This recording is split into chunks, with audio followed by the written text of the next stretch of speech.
Hello friends. तो कैसे हैं आप लोग। मैं गौरव धमीजा आज आपके लिए एक फिर वीडियो लेके आया हूँ। हम अपना चैप्टर नंबर 1 पढ़ रहे थे, financial statements of a company, जिसकी हम 6 लेक्चर ऑलरेडी कंप्लीट कर चुके हैं। आज की क्लास में हम अपना आगे चैप्टर कंटिन्यू करेंगे। लास्ट क्लास में हमने बैलेंस शीट का एक एसेट वाला पार्ट स्टार्ट करा था। एसेट्स दो टाइप के होते हैं, एक करेंट एसेट और एक non current asset. Current asset और नॉन करंट एसेट में बेसिक डिफरेंस क्या था, एक बार रिवाइज करवा देता हूँ। सबसे पहले अगर बैलेंस शीट डेट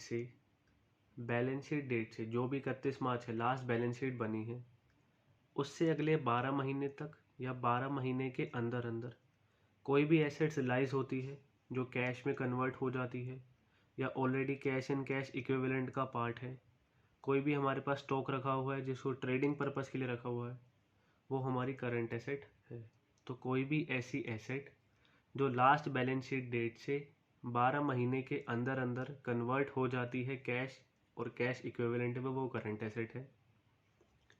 और अगर कोई भी asset cash and cash equivalent में कन्वर्ट होगी लास्ट बैलेंस शीट डेट से 12 महीनों से ज़्यादा में, सपोज 15, 20, 25 कितने महीने हो सकते हैं, वो होता है नॉन करंट एसेट। इसी के साथ साथ एक डिफरेंस और देखा था ऑपरेटिंग साइकिल पीरियड का। एक एसेट अगर 12 महीने के अंदर अंदर और ऑपरेटिंग साइकिल पीरियड के अंदर अंदर कैश में कन्वर्ट हो जाती है या कैश एंड कैश इक्विवेलेंट में कन्वर्ट हो जाती है, वो हमारी होती है करंट एसेट। और अगर एक एसेट 12 महीनों से ज़्यादा और ऑपरेटिंग साइकिल पीरियड को भी क्रॉस कर देती है, तो वो बन जाएगी नॉन करंट एसेट। मैं आपको दिखा देता हूँ। ये है 31 मार्च 2016, यहाँ से हमने 12 महीने देखे, 31 मार्च 2017, ये जो पीरियड है 12 महीने, यहाँ तक हमेशा बेटा जो भी एसेट हो हमेशा करंट एसेट ही रहती है इस 12 महीने के अंदर अंदर।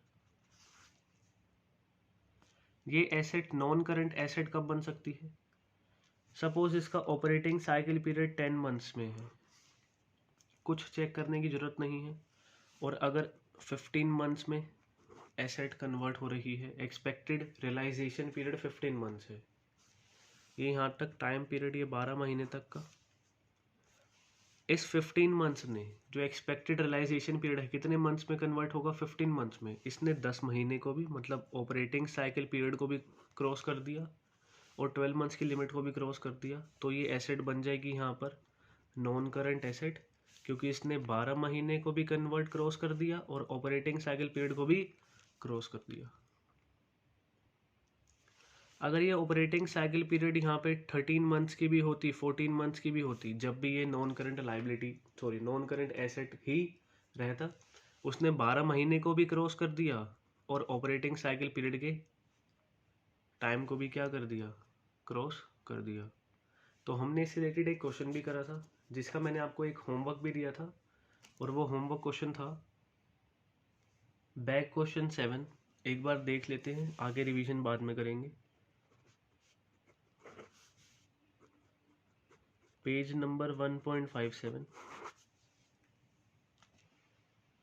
state giving reason whether the trade receivables are classified as current asset or non-current asset in the balance sheet of a company as per schedule 3 of the Companies Act 2013 in the following cases। Case given है,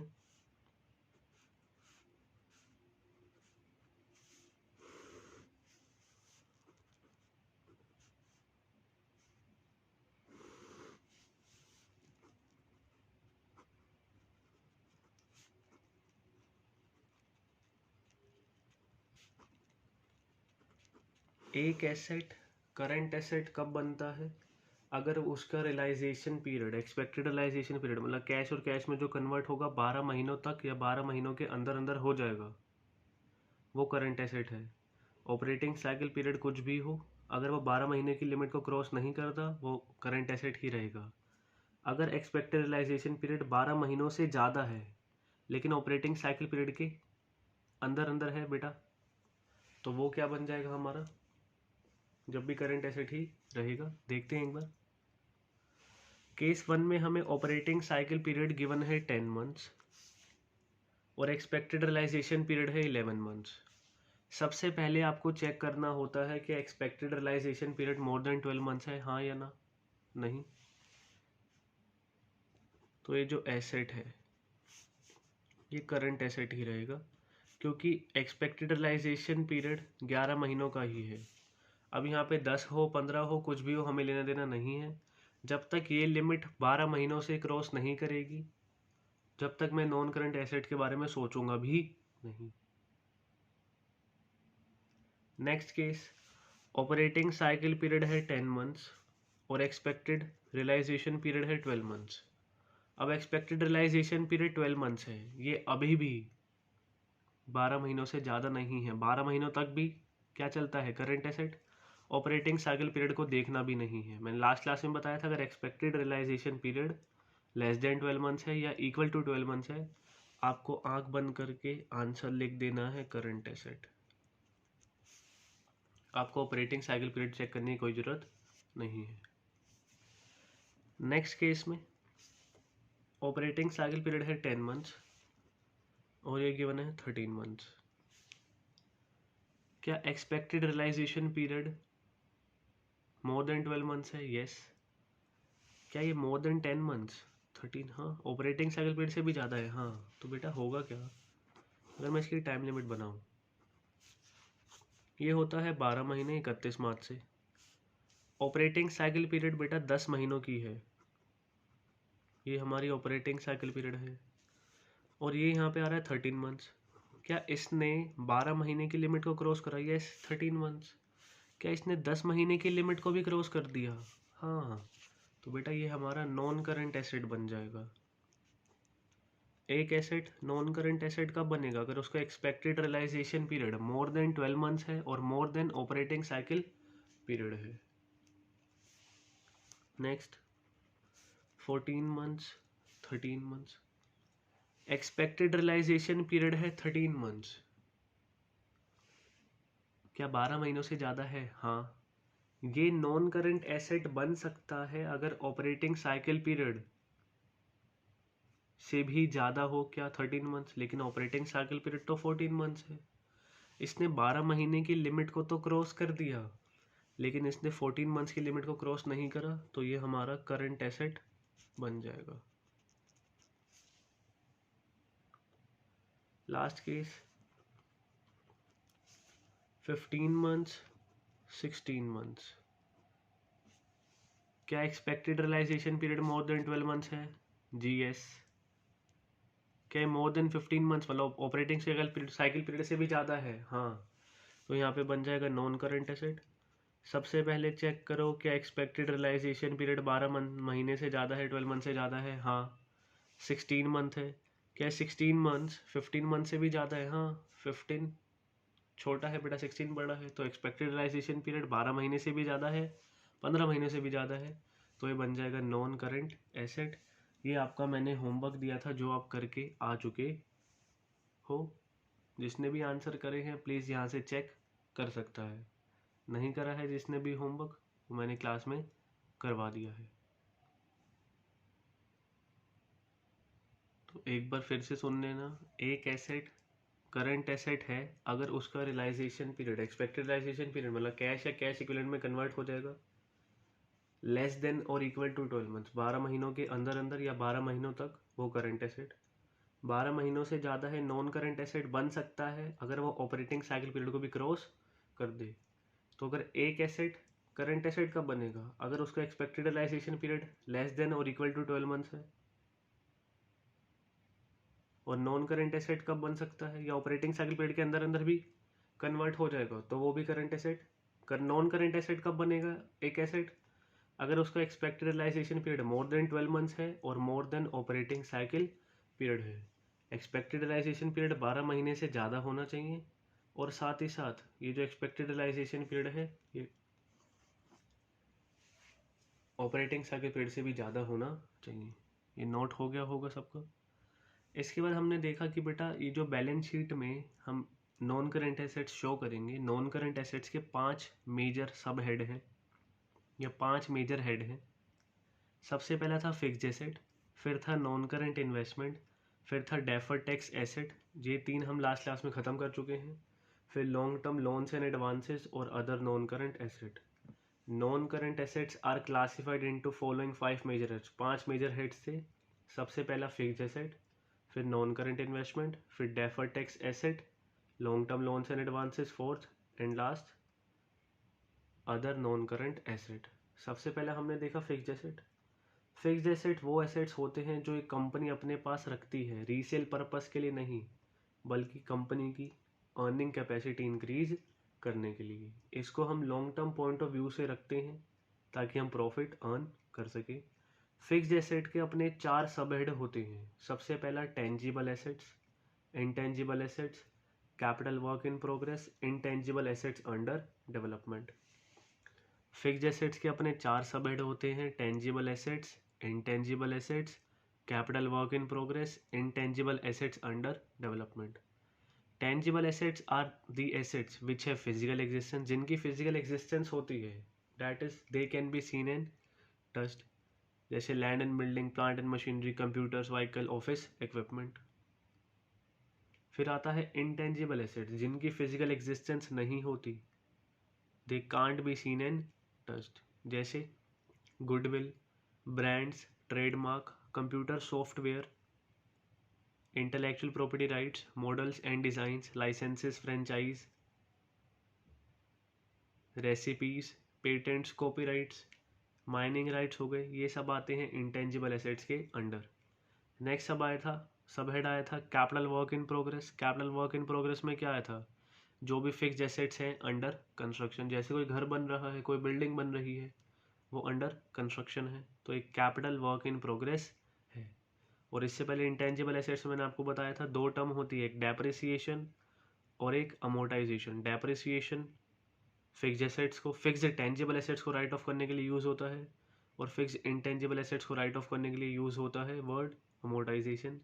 और last सब head जो आया वो आया intangible assets under development, जैसे patents, intellectual property rights under development है, तो ये इंटेंजिबल एसेट्स अंडर डेवलपमेंट आ गया। नेक्स्ट मेजर हेड जो आया वो आया non current investment. Non current investment वो इन्वेस्टमेंट होती है जो कंपनी रीसेल पर्पज के लिए नहीं खरीदती, पैसा उसमें नहीं लगाती, बल्कि अपने पास रिटेन करने के लिए लगाती है। इन्वेस्टमेंट 2 टाइप की हो सकती है, एक ट्रेड इन्वेस्टमेंट और एक other investment. Trade investment are investments made by a company in shares और डिबेंचर्स ऑफ अनदर कंपनी। जब भी एक कंपनी दूसरी कंपनी की शेयर्स में या बेटा डिबेंचर्स में पैसा लगाती है, उसको बोलते हैं ट्रेड इन्वेस्टमेंट्स। और बेटा अदर इन्वेस्टमेंट क्या है, जो ट्रेड इन्वेस्टमेंट नहीं है। इन्वेस्टमेंट को मैंने बताया था बेटा मेजर 8 हेड होते हैं, 8 सब हेड, जिनके अंदर 8 हेड के अंदर हमें देखना होता है। सबसे पहला इन्वेस्टमेंट इन प्रॉपर्टी, फिर आया था इन्वेस्टमेंट इन इक्विटी शेयर्स, फिर आया था investment in preference shares, investment in government और trust securities, investment in debentures और bonds, investment in mutual funds और इन्वेस्टमेंट इन पार्टनरशिप फर्म्स, ये 7। और एक लास्ट आया था other non current investment nature to be specified. Investment के अंदर 8 सब हेड देखे थे, investment in property, equity instruments, preference shares, government और ट्रस्ट सिक्योरिटीज, डिवेंचर्स और bonds, mutual funds, partnership firms और other non current investment nature to be specified. फिर से देखते हैं एक बार। Non current investments are investments which are held not with the purpose to resale, जो रीसेल पर्पस के लिए नहीं है, बट टू रिटेन देम, उसको बिजनेस में रिटेन करने के लिए रखा गया है। इन्वेस्टमेंट 2 टाइप की, एक ट्रेड इन्वेस्टमेंट और एक अदर इन्वेस्टमेंट। जब भी हम किसी दूसरी कंपनी की शेयर्स में या डिवेंचर्स में पैसा लगाते हैं, उसको बोलते हैं ट्रेड इन्वेस्टमेंट, और जो ट्रेड इन्वेस्टमेंट नहीं है वो अदर इन्वेस्टमेंट है। इन्वेस्टमेंट्स आर क्लासिफाइड और shown under the following heads. 8 head देखे। सबसे पहला investment in property, equity instruments, preference shares, government और ट्रस्ट सिक्योरिटीज, डिवेंचर्स और bonds, mutual funds, partnership firms और other non current investment nature to be specified. Next हमने देखा deferred tax assets and deferred tax liability.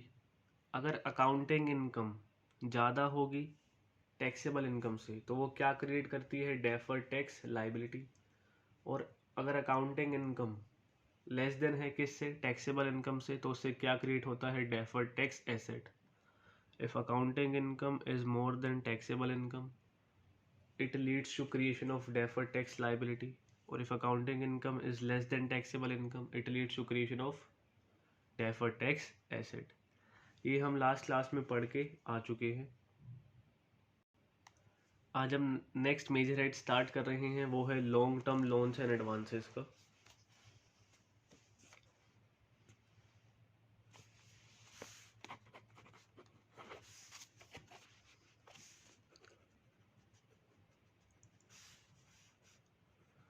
ये हम non current assets का ही fourth major head पढ़ रहे हैं, D.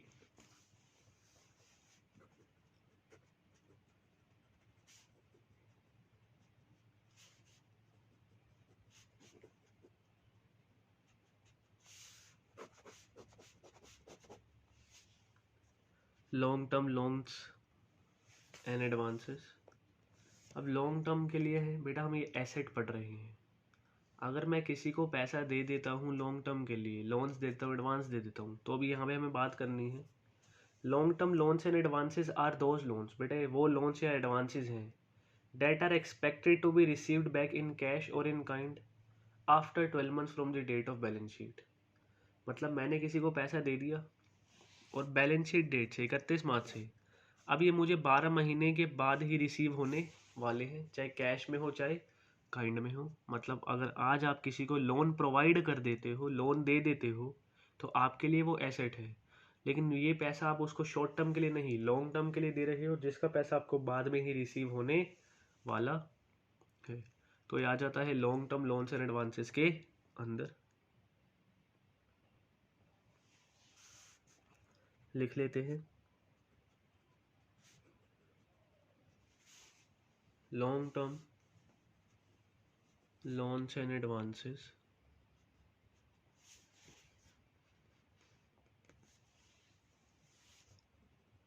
are those loans and advances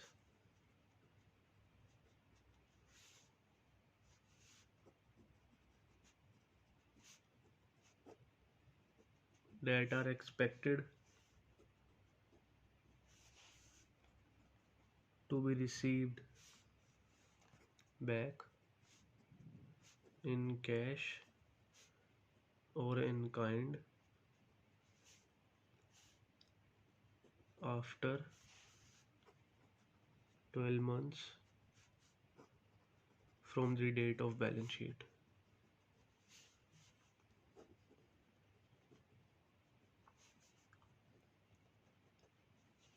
तो long term loans and advances क्या है? वो loans and advances that are expected to be received back, मतलब जो पैसा आप आगे दे रहे हो आपको वापस आएगा, कैश में या काइंड में, मतलब कोई एसेट मिल सकती है उसके बदले में, कुछ भी चीज़। लेकिन after 12 months from the date of balance sheet, तो बैलेंस शीट डेट से इस 31 मार्च से अगर आप कोई लोन प्रोवाइड करते हो किसी को, तो 12 महीने के बाद ही आपको क्या होने वाला है? रिसीव होने वाला है। तो कोई भी ऐसा अमाउंट वो आएगा long term loans and advances के अंदर।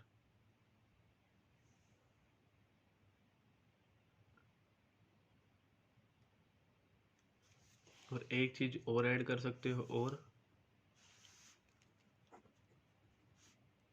After the period of operating cycle, after the period of operating cycle period से भी ज़्यादा। ऐसा क्यों लिख रहे हो बेटा? वो आप पढ़ के आए हो नॉन करंट एसेट और करंट एसेट में डिफरेंस। सपोज 12 महीनों से ज़्यादा है 13 months, यहाँ पे आ रहा है 13 months, और ऑपरेटिंग साइकिल पीरियड 15 month है, आपको पैसा आना है 16 महीने में, तो ये ऑपरेटिंग साइकिल से भी ज़्यादा होगा और 12 महीने से भी ज़्यादा होगा, तो वो नॉन करंट एसेट ही बन जाएगा। तो ऑपरेटिंग साइकिल पीरियड से भी ज़्यादा हो सकता है।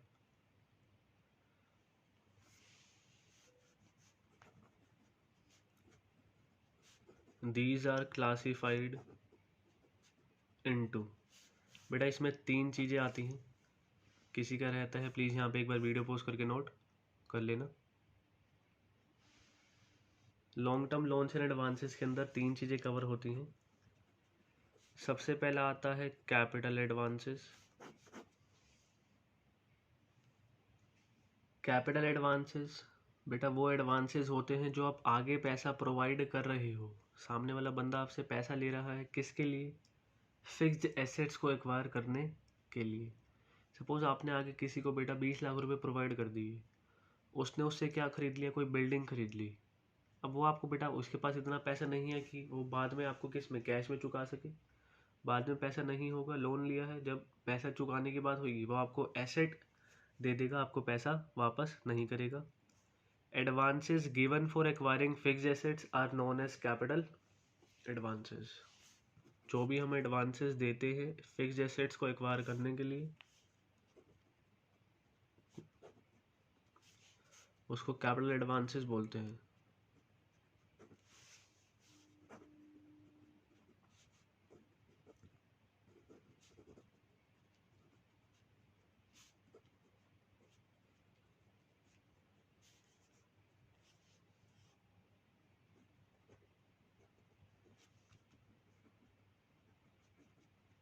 मैं फिर से बोल रहा हूँ, कैपिटल एडवांसेस क्या है? जो भी आप आगे पैसा दे रहे हो किसी को फिक्स्ड एसेट्स खरीदने के लिए, फिक्स्ड एसेट्स परचेज करने के लिए, उसको कैपिटल एडवांसेस बोलते हैं।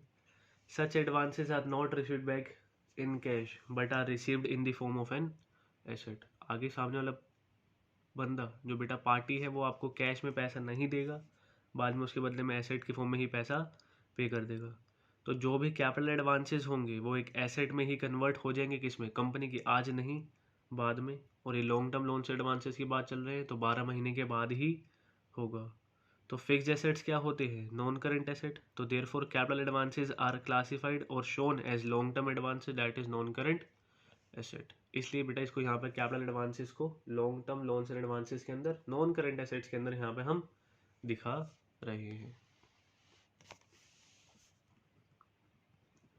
कैपिटल एडवांसेस को long term loans and advances के अंदर क्यों दिखा रहे हैं, और साथ ही साथ नॉन करेंट एसेट्स के अंदर क्यों दिखा रहे हैं? जब ये पैसा हम प्रोवाइड करें फिक्स्ड एसेट्स एक्वायर करने के लिए, fixed assets non current assets है, इसलिए capital advances non current assets के अंदर शो हो रहे हैं, मतलब long term loans and advances के अंदर, क्योंकि वो उसी का एक सब हेड है।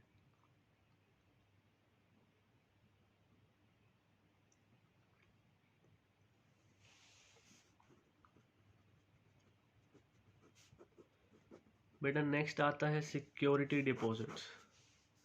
नेक्स्ट जो आता है वो आता है सिक्योरिटी डिपॉजिट्स। अब सिक्योरिटी डिपॉजिट्स क्या है? Security deposits that are given for a long period. मतलब आप भी कोई डिपॉजिट्स करवा रहे हो। सपोज बेटा मैं कोई बिल्डिंग रेंट में ले लेता हूँ, मैंने बिल्डिंग रेंट पे ले ली, लीज रेंट्स पे ले लिया, कुछ भी ले लिया, मैंने बेटा 2 साल के लिए बिल्डिंग रेंट पे ले ली, उसके लिए मैंने डिपॉजिट्स दे दिए। अब 2 साल के लिए दे रहा हूँ, लॉन्ग पीरियड के लिए है, मेरी एसेट है, और जो लैंडलॉर्ड होगा उसके लिए क्या है? लाइबिलिटी है। तो ये सिक्योरिटी डिपॉजिट्स है।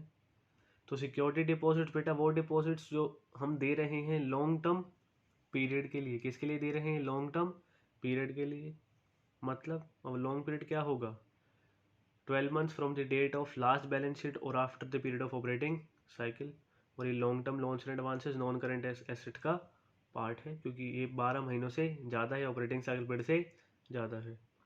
उसके एग्जाम्पल क्या है? मैंने जैसे एक एग्जाम्पल दी, हमने आगे डिपॉजिट दे दिया लैंडलॉर्ड को 2 साल के लिए, वही भी सिक्योरिटी डिपॉजिट का पार्ट है। आप जैसे इलेक्ट्रिसिटी मीटर वगैरह लेते हो, कुछ लेते हो, इलेक्ट्रिसिटी के लिए 2 साल के लिए डिपॉजिट दे दिया है। टेलीफोन के लिए बेटा सिक्योरिटी डिपॉजिट्स दिए हैं, ये सिक्योरिटी डिपॉजिट्स का पार्ट है।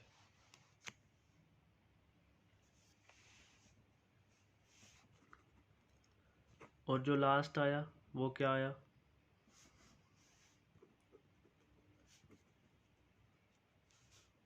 Other loans and advances.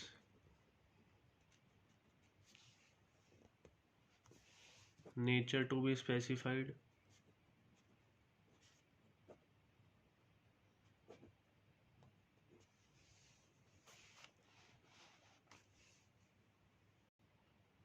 अभी अदर लोन्स एंड एडवांसेस, इसमें क्या है बेटा? कोई भी loans, long term loans and advances और अदर, एक सेकंड, हाँ तो मैं क्या बता रहा था बेटा? अदर लोन्स एंड एडवांसेस में क्या आएगा? वो long term loans and advances जो कैपिटल एडवांसेस के अंदर आ गए उसको हटाकर, जो सिक्योरिटी डिपॉजिट्स के अंदर आ गए उसको हटाकर, मतलब वो long term loans and advances जो कैपिटल एडवांसेस और सिक्योरिटी डिपॉजिट्स का पार्ट नहीं है, वो other long term loans and advances के अंदर आएगा, अदर लोन्स एंड एडवांसेस के अंदर आएगा। अगर आप किसी बेटा एम्प्लॉय को, आप बॉस हो, कंपनी अपनी किसी एम्प्लॉय को क्या दे देती है, लॉन्ग टर्म लोन प्रोवाइड कर देती है। सपोज उसकी शादी है, कह रहा है सर पैसे चाहिए, तो बेटा किसी भी के लिए, उसको कोई गाड़ी लेनी है, कुछ लेना है, तो ऐसी कंपनी में बेटा लोन मिल जाते हैं। कई बार इंटरेस्ट फ्री भी मिल जाते हैं और कई बार उस पर इंटरेस्ट भी पे करना पड़ता है। लॉन्ग टर्म एडवांसेस दे रहे हैं किसको, सप्लायर को। सप्लायर कौन होता है बेटा, क्रेडिटर। उसने बेटा हमसे पैसा एडवांस ले लिया है, अब पैसा एडवांस ले लिया, ये भी अदर लोन्स एंड एडवांसेस के अंदर आएगा, लेकिन ये बात चल रही है लोन लॉन्ग टर्म एडवांसेस की। तो अदर लोन्स एंड एडवांसेस में क्या आएगा, कोई भी ऐसे long term loans and advances जो कैपिटल एडवांसेस और सिक्योरिटी डिपॉजिट्स के अलावा है, जो यहाँ पे नहीं आएंगे, वो other long term other loans and advances में आ जाएगा। एग्जाम्पल लिख सकते हो,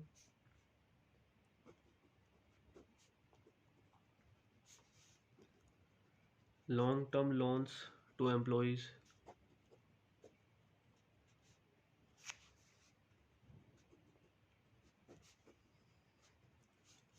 long term advances to supplier. Advance ले जाते हैं कई बार सप्लायर, तो लॉन्ग टर्म के लिए दे दिए हैं, ये अदर लोन्स एंड एडवांसेस के अंदर आ जाएगा।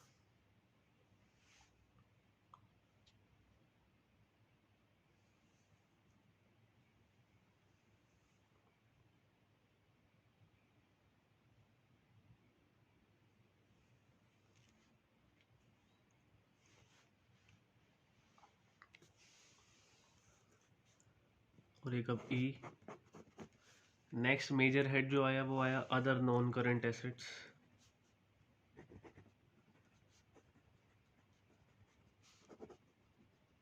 ये नॉन करंट एसेट का लास्ट मेजर हेड है अदर नॉन करंट एसेट। बेटा जितनी भी अभी तक हम चीज़ें पढ़ के आए हैं, कौन कौन सी, fixed assets, non current investment, deferred tax assets, long term loans and advances, इन सब के अलावा जितनी भी चीज़ें बच जाए, इन सबको हटाकर जो भी चीज़ें हैं वो कहाँ पर आएगा, अदर नॉन करंट एसेट के अंदर। तो all other non current assets that do not fall into any of the above classification, जो कैटेगरी जो हम पढ़ के आए, कौन कौन सी, fixed asset, non current investment, deferred tax asset और deferred tax liability, long term loans and advances. इसके अलावा कोई भी चीज़ बच जाती है वो आएगी अदर नॉन करंट एसेट्स के अंदर। अब इसमें बेटा आपकी दो चीज़ें आती हैं, एक आते हैं लॉन्ग टर्म ट्रेड रिसीवेबल्स,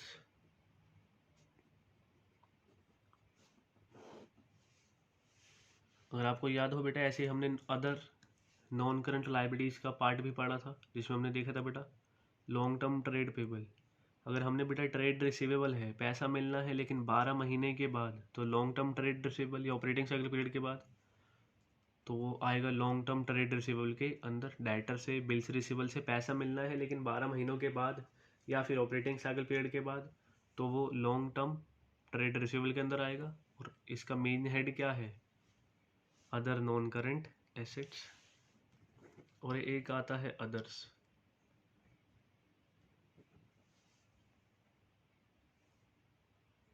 अब अदर्स के अंदर क्या क्या चीज़ें आ सकती हैं, सपोज बेटा आपको इंश्योरेंस क्लेम मिलना है, इंश्योरेंस क्लेम मिलना है, अभी मिला नहीं है, रिसीवेबल, तो इंश्योरेंस क्लेम रिसीवेबल।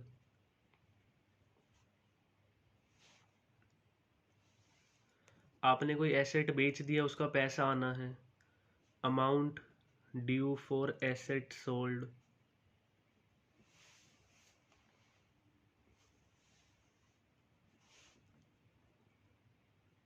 अनअमोर्टाइज्ड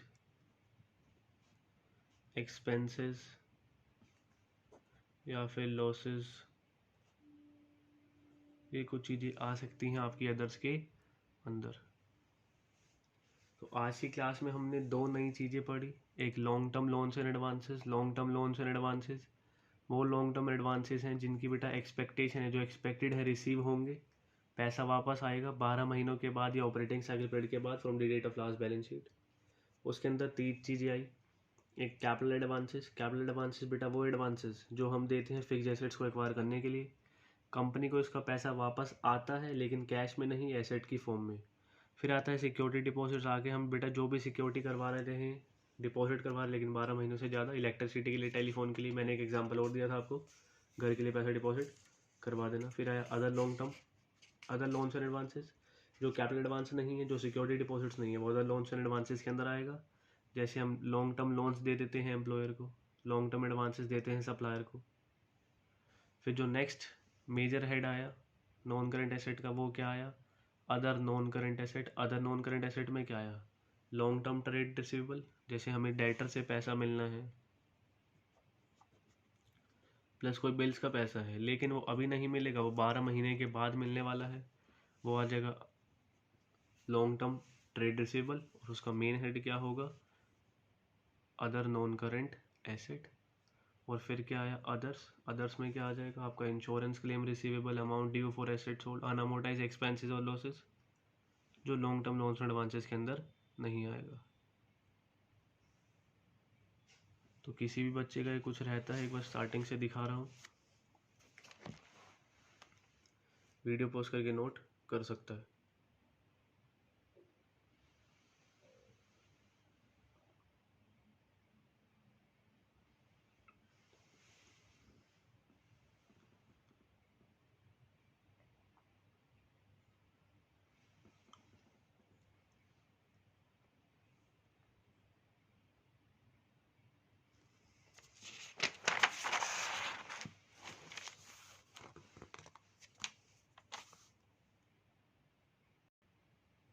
आज की क्लास में हम कुछ क्वेश्चन आंसर्स प्रैक्टिस करने वाले हैं कि कैसे पेपर में क्वेश्चन आ सकते हैं।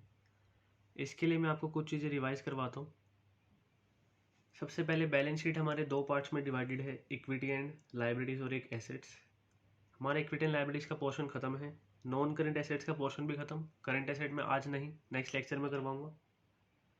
सबसे पहले इक्विटी एंड लाइबिलिटीज़ का एक पार्ट होता है share holders fund. Equity and liabilities के 4 मेजर हेड हैं, share holders fund, share application money, pending allotment, non current liability और करंट लाइबिलिटी।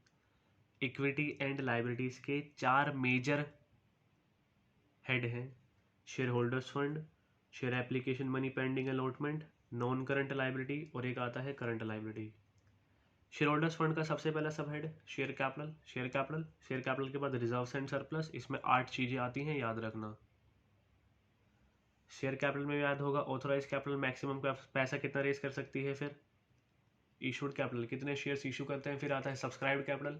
सब्सक्राइब में 2 चीज़ें, subscribed and fully paid up, पूरा मांगा पूरा मिला, और subscribe but not fully paid up में से एक अमाउंट माइनस होता है कॉल्स इन अरियर्स का, और एक अमाउंट ऐड होता है शेयर फॉरफीचर का या फॉरफिटेड शेयर्स अकाउंट का।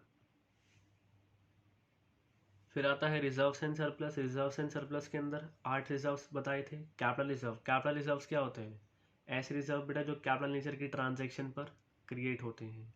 मैंने कोई एसेट बेच दी, उस पर फ़ायदा हुआ, गेन हो गया। कोई इन्वेस्टमेंट बेच दी, उस पर गेन हो गया। एक होता है कैपिटल रिडम्पशन रिजर्व, जब भी कंपनी बेटा क्या करती है, अगर आपको याद हो, कंपनी बायबैक करती है, रीपेमेंट करती है प्रेफरेंस शेयर्स की, रिडम्पशन करती है जब वो क्रिएट होता है। एक सिक्योरिटीज प्रीमियम रिजर्व पड़ा रखा है, जब भी कंपनी फेस वैल्यू से ज़्यादा पर शेयर इशू करेगी तो वो आएगा सिक्योरिटीज प्रीमियम रिजर्व के अंदर। एक होता है डिबेंचर रिडम्पशन रिजर्व, ये कब क्रिएट होता है, जब डिबेंचर्स की रिडम्पशन होगी, उनकी रीपेमेंट होगी। रीवैल्यूएशन रिजर्व, मार्केट वैल्यू ज़्यादा हो रही है, एसेट्स और लायबिलिटीज जब रीवैल्यू होती हैं तो उसका जो भी रीवैल्यूएशन प्रॉफिट होता है रीवैल्यूएशन रिजर्व में ट्रांसफर कर सकते हैं। शेयर ऑप्शन आउटस्टैंडिंग अकाउंट, मैंने बताया था इसको कहते हैं एम्प्लॉय स्टॉक ऑप्शन प्लान, कि कंपनी आज के दिन में बंदों को क्या बोलेगी कि आप हमारी कंपनी में काम करो, आप हमारी कंपनी में काम करो, आपको 3 साल तक काम करना है, कंपनी के जो शेयर्स हैं आपको बहुत ही सस्ते रेट पर दे दिए जाएंगे। वो वेस्टिंग पीरियड बताया था कि उसको 3 साल तक 4 साल तक काम करना पड़ेगा, काम नहीं करेगा शेयर सस्ते रेट पर नहीं मिलेंगे। कुछ आता है surplus balance in this statement of pen, और एक आता है कुछ other reserves nature to be specified. उसके बाद आता है money received against share warrants, कि जब भी ओवर सब्सक्रिप्शन का केस आता है, कंपनी पैसा वापस करती है, रिजेक्शन करती है कुछ शेयर्स की, तो शेयर होल्डर्स आगे बोलते हैं जी हमारी गलती क्या है, हमें पैसे हमें पैसे क्यों वापस कर रहे हो, हमारी गलती बताओ। तो कंपनी उस टाइम पर उनको शेयर वारंट्स इशू कर देती है। वो कहती है जब भी आप नेक्स्ट टाइम हम शेयर्स इशू करेंगे, आप हमारे पास वो चीज़ें लेकर, मतलब शेयर वारंट्स लेकर आना, हम इसके बदले आपको शेयर्स इशू कर देंगे। तो ये था इक्विटी एंड लायबिलिटीज का first major head, share holders fund. Next आता है major head share application money pending allotment.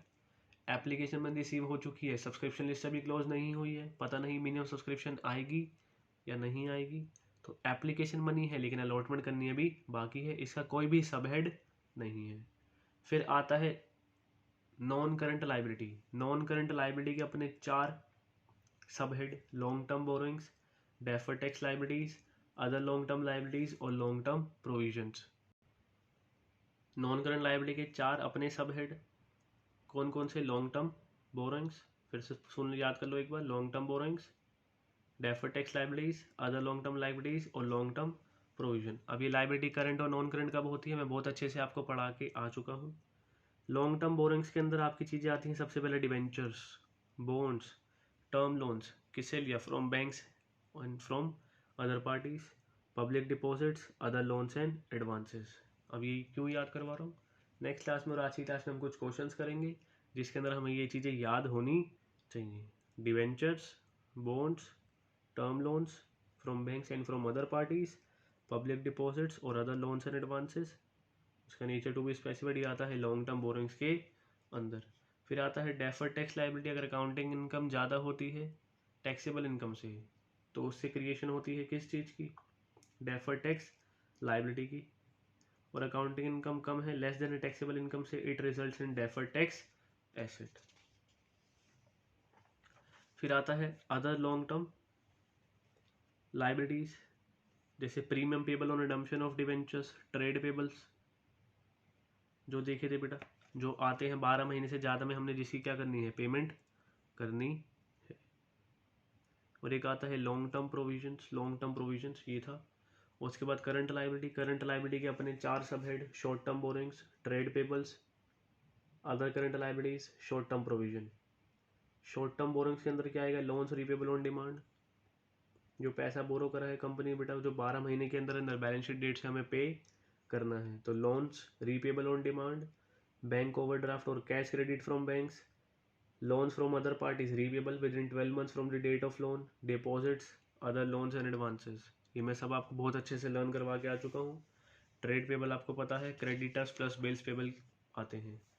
उसके बाद अदर करंट लाइबिलिटी में एक current maturity of long term debt, interest accrued but not due on borrowings, current maturity of long term debt, interest accrued but not due on borrowings, interest accrued and due on borrowings, income received in advance, एक याद होगा calls in advance आता था, unpaid dividend आता था, excess application money आ गई है जिसके लिए भी इंटरेस्ट ड्यू हो गया है, किस पर, उसके रिफंड के अमाउंट पर, unpaid mature deposits and interest accrued thereon, unpaid mature debentures and interest accrued thereon. Other payables में वो ESI payable, provident fund payable, जो पैसा पे करना हो। शॉर्ट टर्म प्रोविजन में प्रोविजन बनाते हैं एम्प्लॉय बेनिफिट के लिए, एक्सपेंसेस के लिए, टैक्स के लिए, अदर प्रोविजंस। ये चीज़ हम पढ़ के आ चुके हैं। आप लोग निकाल रहे हो इलस्ट्रेशन नंबर 2। कुछ क्वेश्चंस करते हैं। अगर आपको बैलेंस शीट वाला पार्ट याद है, सारी चीज़ें अच्छे से रिवाइज कर रखी हैं आपने, तो आपको क्वेश्चन बहुत आसानी से समझ आ जाएंगे। नहीं याद होगा बेटा, सर के ऊपर से जाएगा बिल्कुल बाउंसर की तरह, कुछ भी समझ नहीं आएगा। तो रिवीजन करके ही आना क्लास में, रिवीजन नहीं करोगे काम नहीं चलेगा। जितनी बार लेक्चर देखने बैठते हो चैप्टर नंबर 1 का, सारे के सारे टॉपिक एक बार फटाफट रिवाइज कर लिया करो। Illustration 2 page number 1.24। State the major heads under equity and liabilities part of the company's balance sheet as per schedule 3। क्या बताना है, मेजर हेड्स बताने हैं इक्विटी एंड लायबिलिटीज के अंदर। मैंने भी आपको ये चीज़ रिवाइज कराई, इक्विटी एंड लायबिलिटीज के अपने 4 मेजर हेड हैं, share holders fund, share application money pending allotment, non current liability और करंट लायबिलिटी। इनके सब हेड नहीं बताने, सिर्फ मेजर हेड बताने हैं। तो major heads on equity and liabilities,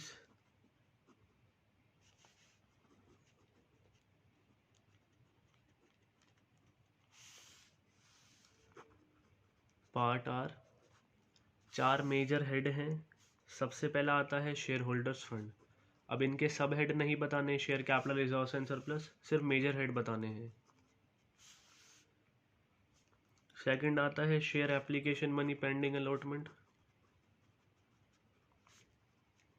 इसका कोई भी सब हेड नहीं होता है। शेयर होल्डर्स फंड के 4 अपने सब हेड है, वो हमें नहीं बताने हैं। उसके बाद फिर आता है नॉन करंट लायबिलिटीज़ के भी अपने 4 सब हेड है, वो सब हेड के भी सब हेड है। नॉन करंट लायबिलिटीज़,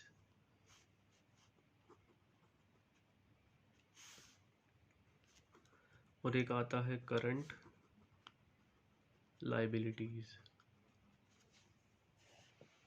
तो ये 4 मेजर हेड्स हैं इक्विटी एंड लायबिलिटीज पार्ट के। Share holders fund, share application money pending allotment, non current liability, current liability, इन सबको ही हमने डिटेल में पढ़ के आ चुके हैं। अगर आपसे कोई पूछ ले शेयर होल्डर्स फंड के कितने सब हेड हैं, जी 3 है।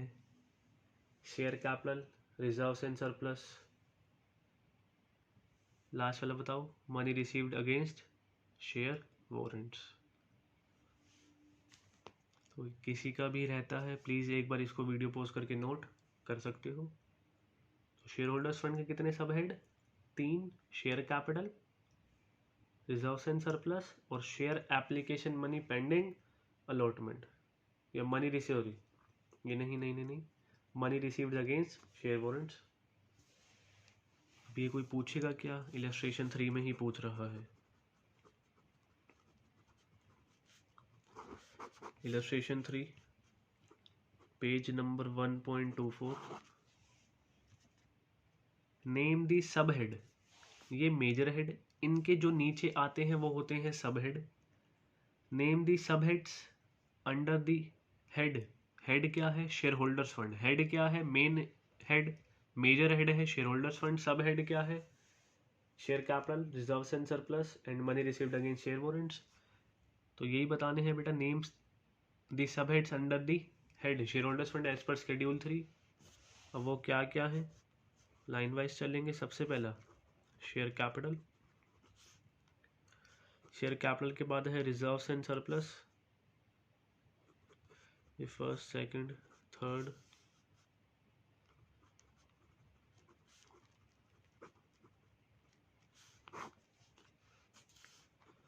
Money received against share warrants.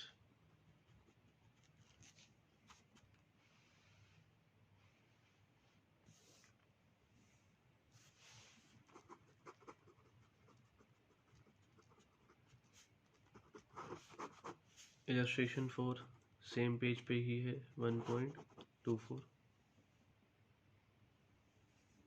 Next question, illustration 4, name the sub heads under the head non current liability. Non current liability major head है इक्विटी एंड लायबिलिटीज का। इसके सब head बताने हैं, वो 4 होते हैं। और जब तक आपको मेन हेड, सब हेड जो मैंने लर्न करवा रखे हैं, रिवाइज नहीं करोगे कोई भी क्वेश्चन नहीं हो पाएगा। Name the sub heads under the head non-current liabilities in the equity and liabilities part of the balance sheet as per schedule 3 of the Companies Act 2013। अब नॉन करंट लायबिलिटी के सब हेड क्या थे, एक तो सबसे पहले था लॉन्ग टर्म बोरिंग्स। ये मैंने भी आपको बताया, लॉन्ग टर्म बोरिंग्स के और अपने सब हेड नहीं बताने, जिसके अंदर बेटा वो डिवेंचर्स, बॉन्ड्स, ये सारी चीज़ें आती हैं, वो हमें नहीं बताना। लॉन्ग टर्म बोरिंग्स के बाद आता है डेफर्ड टैक्स लायबिलिटी।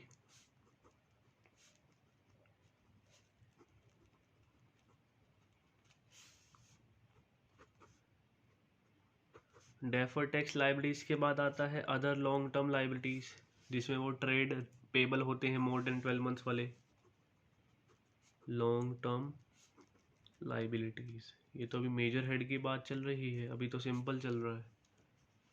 जब इनके और सब हेड पूछेगा, वही पेपर में आते हैं, तो याद आएगी नानी। Long term provisions, provision for tax, provision for expenses, वो इसके अंदर आते हैं। तो सबसे पहले क्वेश्चन में हमसे पूछा मेजर हेड बताने इक्विटी एंड लायबिलिटीज के, वो कितने, 4। कौन कौन से, share holders fund, share application money pending allotment जिसका कोई सब हेड नहीं होता, नॉन करंट लायबिलिटीज के अपने 4 सब हेड होते हैं और करंट लायबिलिटीज के अपने 4 सब हेड होते हैं। तो इलस्ट्रेशन 3 में हमसे यही पूछ लिया भाई शेयर होल्डर्स फंड के क्या बता दो, सब हेड बता दो। वो क्या है, share application, sorry share capital, reserves and surplus, money received against share warrants. Money, share application में पेंडिंग अलॉटमेंट का कोई सब हेड नहीं होता तो नहीं पूछा। इलस्ट्रेशन 4 में ये पूछ लिया नॉन करंट लायबिलिटी के अपने सब हेड बता दो। वो सब हेड क्या है, long term borrowings, deferred tax liabilities, other long term liabilities और लॉन्ग टर्म प्रोविजन। अब इलस्ट्रेशन 5 में करंट लायबिलिटी के पूछेगा।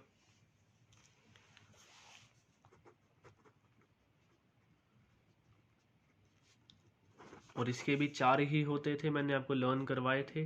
मैंने बताया था 4 अगर किसके हैं नॉन करंट लायबिलिटी के, तो 4 ही किसके आएंगे, करंट लायबिलिटी के।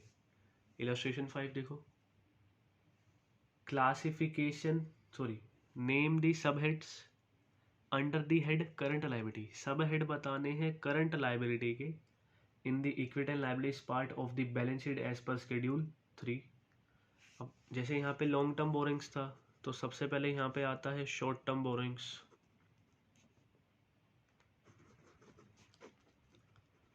सही से लिख दूं, दिख नहीं रहा था। Short term borrowings, deferred tax liability नहीं आता, एक आता है ट्रेड पेबल्स जिसमें बिल्स पेबल और क्रेडिटर्स आते हैं। अदर लॉन्ग टर्म लायबिलिटी है तो यहाँ पे आती है अदर करंट लायबिलिटीज।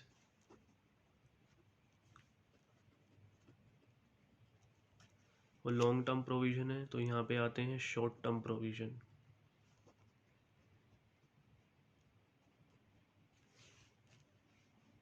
तो ये तो हमने अभी तक देखा इक्विटी एंड लायबिलिटीज पार्ट जो है उसके मेजर सब हेड, सॉरी मेजर हेड्स और मेजर हेड्स के अपने सब हेड। अभी सब हेड हमने नहीं देखे। अब जो क्वेश्चंस करेंगे कुछ सब हेड भी पूछेंगे आपसे, क्या क्या आइटम शो होती हैं क्या नहीं होती हैं। जैसे सपोज आपसे बेटा रिजर्व्स एंड सरप्लस पूछ लिया, बताओ बेटा कोई एक आइटम, 2 आइटम, 4 आइटम, 5 आइटम की रिजर्व्स एंड सरप्लस के अंदर कौन कौन सी आइटम आती हैं, याद होगा। Capital reserve, capital redemption reserve, debenture redemption reserve, revaluation reserve, securities premium reserve. बहुत सर सब याद है आपको, तो आपको भी याद होगा, पढ़ोगे तो याद होगा। देखो नेक्स्ट क्वेश्चन यही है,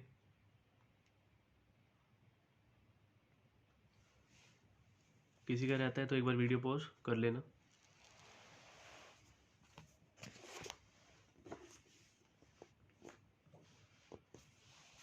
इलस्ट्रेशन 6,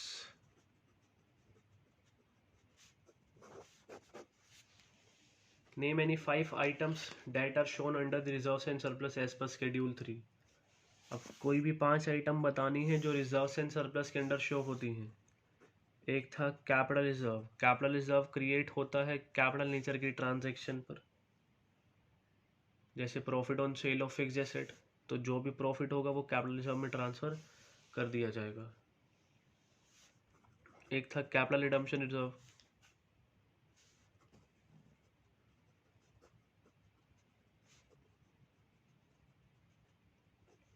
कैपिटल रिडम्पशन रिजर्व कब क्रिएट होता है, जब बायबैक होता है इक्विटी शेयर्स का, रीपेमेंट होती है इक्विटी और प्रेफरेंस शेयर्स की, और इक्विटी वाले को हम बायबैक बोलते हैं। जैसे कैपिटल रिडम्पशन रिजर्व है, ऐसे एक डिबेंचर रिडम्पशन रिजर्व भी होता है। ये CRR, ये CR, ये बन जाएगा DRR। एक आपको और पता है सिक्योरिटीज प्रीमियम रिजर्व,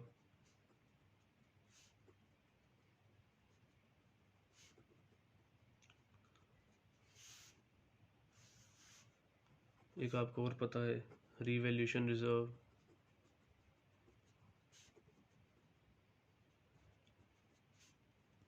और भी बता सकते हो।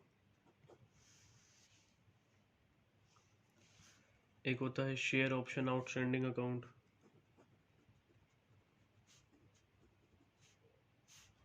ये SPR होता है।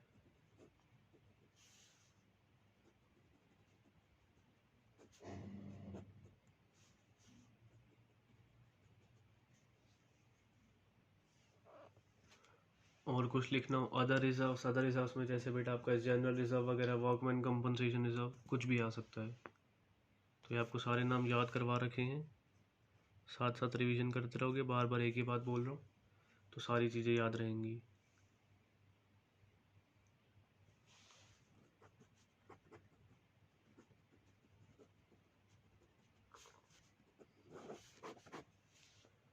नेक्स्ट हम करेंगे इलस्ट्रेशन 7। किसी का रहता है प्लीज़ एक बार वीडियो पॉज करके नोट कर सकता है। Name any 4 items that are shown under long term borrowings. बेटा एक लॉन्ग टर्म बोरिंग्स के अंदर जो चीज़ें शो होती हैं, याद हो तो बेटा 5 चीज़ें बताई थी। सबसे पहला क्या, डिवेंचर्स। और क्या आते हैं, बॉन्ड्स। तो सेकंड लिख लो बॉन्ड्स। कुछ आते थे टर्म लोन्स,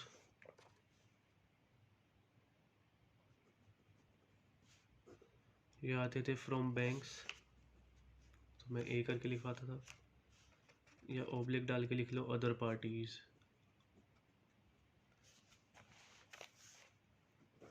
कुछ आते थे public deposits. Long term borings के अंदर 5 चीज़ें शो होती थी, debentures, bonds, term loan from banks and from other parties, public deposits और अदर लोन्स एंड एडवांसेस।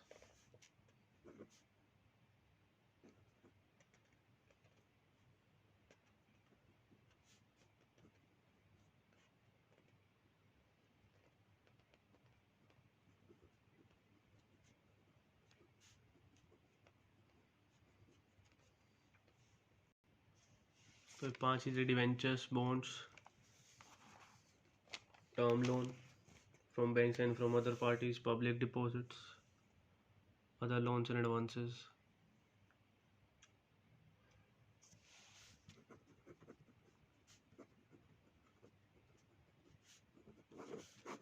आज की क्लास का लास्ट क्वेश्चन किसी का रहता है प्लीज़ एक बार वीडियो पॉज कर लेना। Illustration 8। Name any 5 items that are shown under other current liabilities as per schedule 3। Other current liabilities के अंदर जो जो चीज़ें शो होती हैं 5 आइटम बतानी है। मैंने तो 10 पढ़ाई थी जी। सबसे पहला पढ़ाया था current maturity of long term debt, current मैच्योरिटीज of long term debt.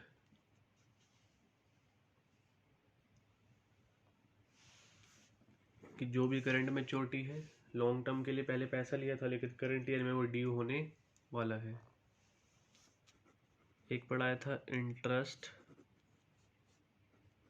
Accrued but not due on borrowings. पैसा ले रखा है, 2 बैलेंस शीट डेट, वो 30 जून और 30 दिसंबर वाला पढ़ाया था, 31 दिसंबर वाला। उसके बीच में फिर बैलेंस शीट डेट आ जाती है, 3 महीने का इंटरेस्ट कुछ ना कुछ अक्रू हो जाता है, लेकिन ड्यू तो वो 30 जून को ही होगा। वो 30 जून को जब ड्यू हो जाएगा तो वो बन जाता है interest accrued and due on borrowings, अगर हम उसको पे नहीं करते। ये एग्जाम्पल वही दिए बोल रहा हूँ जो वहाँ पर पढ़ा रखे हैं। इनकम रिसीव्ड इन एडवांस, इसको हम अर्नड इनकम भी बोलते हैं।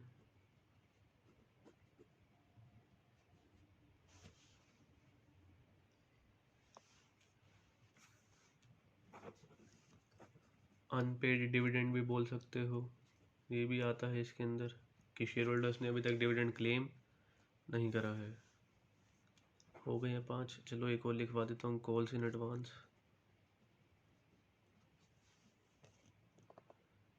तो ये अगर आज की क्लास में जिन बच्चों को भी होमवर्क समझ आ गया है, मतलब जो जो हमने क्वेश्चंस करे हैं ये समझ आ गए हैं, बेटा उनको जब ही आए होंगे जब सबने रिवीजन करके रख रखी होगी और सारे हेड और सब हेड याद होंगे।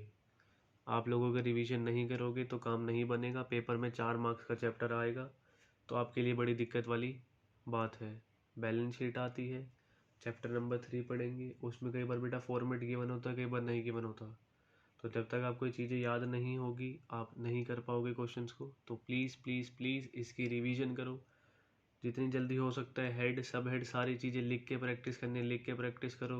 रीड करना है, बार बार रीड करो, जो मर्जी करो, बस जल्दी से जल्दी ये सारे हेड और सब हेड लर्न कर लो ताकि 4 मार्क्स हमारे कहीं ना जाए, हमारे पेपर में फुल मार्क्स आ जाए। ठीक है जी, मिलते हैं नेक्स्ट क्लास में। नेक्स्ट क्लास में हम अपने करंट एसेट्स का लास्ट पोर्शन ख़त्म करेंगे और बैलेंस शीट हमारी ख़त्म हो जाएगी। वीडियो को लाइक करना मत भूलना। जिसने चैनल सब्सक्राइब नहीं करा है चैनल सब्सक्राइब कर देना। ओके जी, खुदा हाफिज़।